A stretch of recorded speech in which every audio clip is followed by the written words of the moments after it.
Many individuals have Ouija boards that are simply gathering dust in their closets, and the majority of them have probably never even used them. I found out what Ouija boards are when I was 16, and when I asked my parents if we had one in our house, my mum told me yes, she did have one buried somewhere in the closet.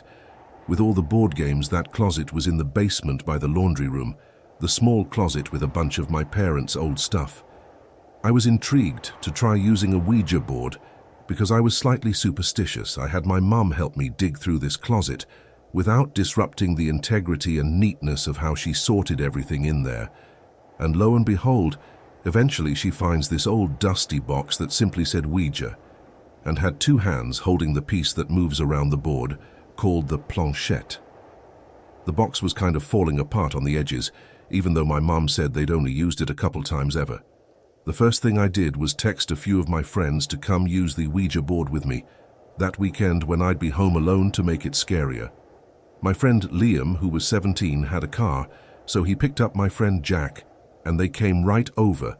It was like 9 p.m. It was dark out, obviously. And my parents were gone for a couple nights. My younger brother of 2 years, Adam, was also home, so I asked him to join as well. We were going to play on the floor in the loft, which was converted into my bedroom. We turned off the lights and then turned on a flashlight and put it on the floor in the corner of the room, pointed towards the board. All four of us sat on one side of the board, and we held the plant shed and started asking questions. None of us had ever done this before, so we asked basic questions. I suggested to move if someone was present. Then, the plant shed began to move to the word yes for the first time. Adam asked, "How old are you?" And the planchette moved from 6 to 77. We looked at each other and I knew that at least one of them was moving it. We all played along and didn't break immersion. Eventually I asked, "Are you a demon?" And the planchette moved to the word yes. At this point we all laughed and broke immersion, knowing that one of us was tinkering around. At that moment the flashlight turned off and we all stopped laughing and became really afraid. Who did that, someone asked? But it was obviously none of us.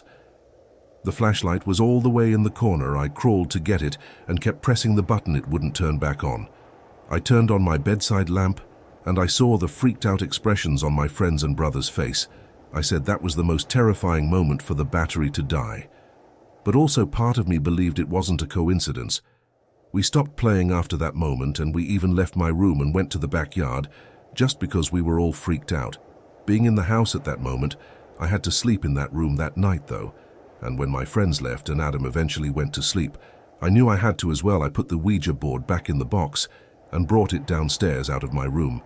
I just felt weird sleeping in the same room as it that night. As soon as I turned off the light, I just tried to go to sleep right away. Not sitting on my phone for an hour or whatever, like I usually do, as I was starting to finally drift off into a half-sleep. Something in my closet fell over. I immediately rose up and looked in the direction of the closet door. I flicked on the bedside lamp and walked over to the closet. It was a small walk-in closet where I kept some of my clothes. There's a light switch on the outside of the closet that turned on a single light bulb inside of it. I turned it on and peered down at the crevice at the bottom of the door, where I saw what appeared to be two shadows cast by feet on the opposite side of the door.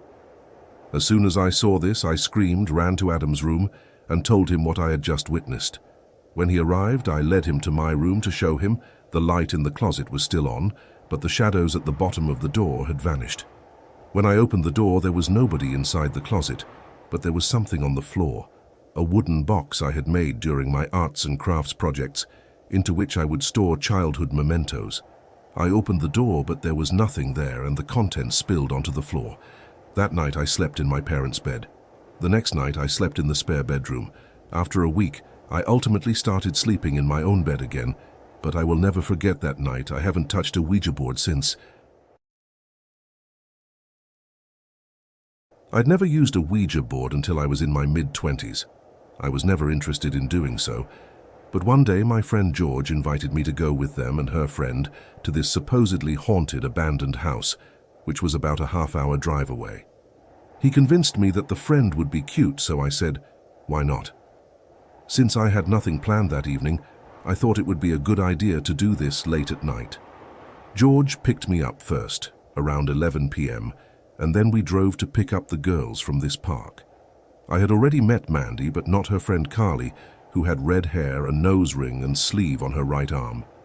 Mandy had previously visited this property and had said that it was high in activity, a word I had never heard before but could clearly understand. Since I don't really believe in the paranormal, I thought it entertaining, so I smiled a little when she said it. During the drive, Mandy brought a large bag with her.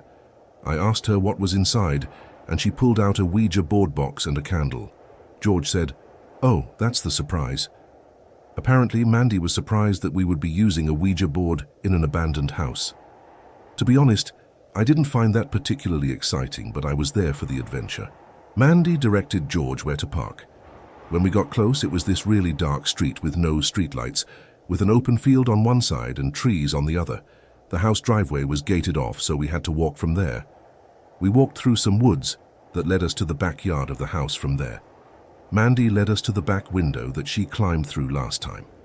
It was a bit high up, so we had to help the girls up, and we just climbed in ourselves, and we walked around the house for a bit. All the furniture was still inside, but it was just decrepit. It hadn't been lived in for probably decades. I don't scare easily. And I must admit, being in there at night was very eerie. It would probably be terrifying alone. It was dead silent. Besides our footsteps on the creaky floors, there were some old portraits of people hung on the wall. They looked like they were taken in the 50s, which made me wonder how old this house was, and what was the story behind it. Most likely the couple living there died and there was no family left to claim the house. Mandy put the board on the ground and lighted the 2 candles. It was obvious that she was really interested in this and started asking a lot of spiritual questions. For the first few questions, the planchette piece remained still as she asked, "Is anyone there? Can anyone hear?" Eventually, it began to spell, "Hello." I turned to face George, who had already left, but the girls were serious and even told me to stop laughing out of respect. I stopped smiling and put on a serious expression. Next, she asked, "What's your name?" And the planchette moved slowly around the board to spell out the name Gregory. After that, she asked him, "How long have you been dead?" And it moved around to spell out 30 years. For a little while, I didn't think that Mandy or Carly were really doing this. We continued to play along until there was a loud bang coming from the upstairs of the home. At that point, we all sprang and released the planchette. Danny urged that it may be Gregory, when George asked whether there was someone out there. Mandy and Carly returned their hands to the plant shed and asked Gregory, "Did you make that sound?" George and I interrupted her, saying, "We need to leave if someone's upstairs." At this point, we were convinced that the girls were playing a practical joke on us and that someone was trying to scare us upstairs. We also heard footsteps above us, music. There was no doubting that these sounds were footsteps. George and I agreed to go upstairs and check it out, expecting to find someone trying to prank us. The girls kept saying, "No, come back down." We went up the extremely creaky steps and entered the first open door. We found it was a bedroom. The furniture and everything in the room was extremely decayed, and then there was this door right in the corner of the room, most likely a closet. It was cracked open, and we whispered to each other that we thought we heard something in the closet. I put my finger up to my lips to tell him to be quiet, and we listened when we heard a clear exhale behind the door. We both quickly left the room. We hurried downstairs expecting to find the girls still in the living room, but they were gone. The candles, the Ouija board, everything. There was just darkness in the house now. He didn't even hear them sneak out. We left through the window again in a hurry and ran to the car. George tried calling Mandy's phone multiple times, but it went straight to voicemail every time she blocked him. They were nowhere to be found either. We went straight to the car and drove home. George never heard from that girl again. He only hung out with her 2 times. He didn't know where she lived or anything. We did form our own crazy theory that they were in fact trying to trap us somehow, and the footsteps upstairs were from somebody they knew. It's also possible they never left the house and that they were hiding somewhere inside. The more superstitious out there may believe that we did, in fact, speak to a spirit, though, and something more supernatural was going on.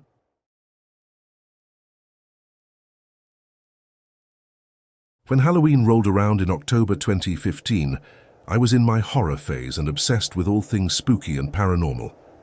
Curious, I ordered a Ouija board from Amazon and waited until a night when our parents weren't home to use it. I persuaded my younger sister to try it with me, and we were at the dining room table with the lights dimmed, both of us holding the plant shed. I asked the board some questions, and we both left because it was kind of awkward and funny. I began to move the piece around, trying to creep out my sister, but she knew it was me doing it. After a few minutes of doing this, my sister went to her room and I went to mine. I searched online for more stories about Ouija boards and kept reading about people's experiences using them. I also looked up why it didn't work for us, so I decided to try again. That night, at around 1 in the morning, when my sister was already asleep, I went back downstairs to the dining room and dimmed the lights. I tried to use the Ouija board again, asking the same questions as a few hours earlier, but this time I didn't get a response. Instead, I heard what sounded like soft footsteps from upstairs, which might have been my sister hearing me down here. Our older brother's room was located above the dining room. Since he was away at college, my sister wouldn't have been in there.